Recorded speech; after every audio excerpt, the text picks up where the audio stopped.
Welcome back, Kingdom Kin, for another meditation moment. Today is September 4th, and we are reading from Daniel's 9:4. It reads, I prayed to the Lord my God and confessed, O Lord, you are a great and awesome God. You always fulfill your covenant and keep your promises of unfailing love to those who love you and obey your commands. Again, Daniel 9:4. And when I read this scripture, it just makes me think of how even Daniel, he reminds himself of how he prayed and what he says to the Lord. And he reminds God of like how faithful he's been. He basically is giving praise, honor, glory due to God. And he says that it's something key in here that he says you always fulfill your covenant. That means the promises that you have made, the contract that you have, invisible really, but the contract that you have given us in scripture, because we abide in you and you abide in us, because you've given that contract in scripture, you keep your promises in unfailing love, promises and love to those who love you and obey your commands. So we are in a contractual agreement with God. And it's saying, his word says in Psalm, I believe, draw near to me and I'll draw near to you. He says that if we do what we're supposed to do, he's going to do what he's supposed to do. So we can always bank on the fact that if I'm doing what I'm supposed to do, it's not that this is work-based love, like I only love you if you do what I'm supposed to do. He loves us regardless. That's not debatable.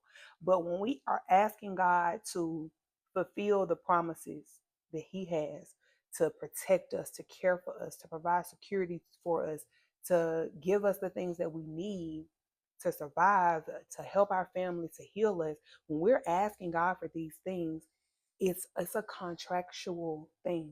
We have to make sure on our end we are doing what we are supposed to be doing, because he cannot move on his behalf unless we move on our behalf.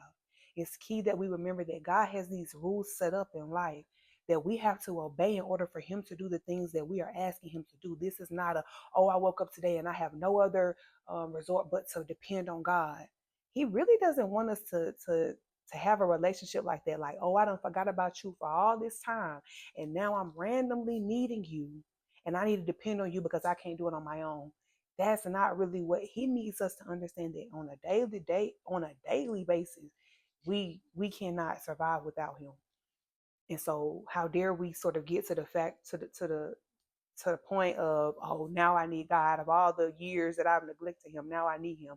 I need to pray and he's going to remember me. And that that's not, if he does act on that behalf, it's because the prayers of people who have prayed on your behalf, and he is following and giving the blessing on their behalf, not for you.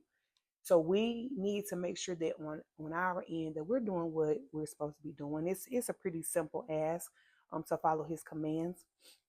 With that being said, the reflection of the day says, if you truly acknowledge the greatness of God, then your confession of sin will be sincere and the result will be a change of heart. We have to seek the change of heart, y'all. That's what God is looking for.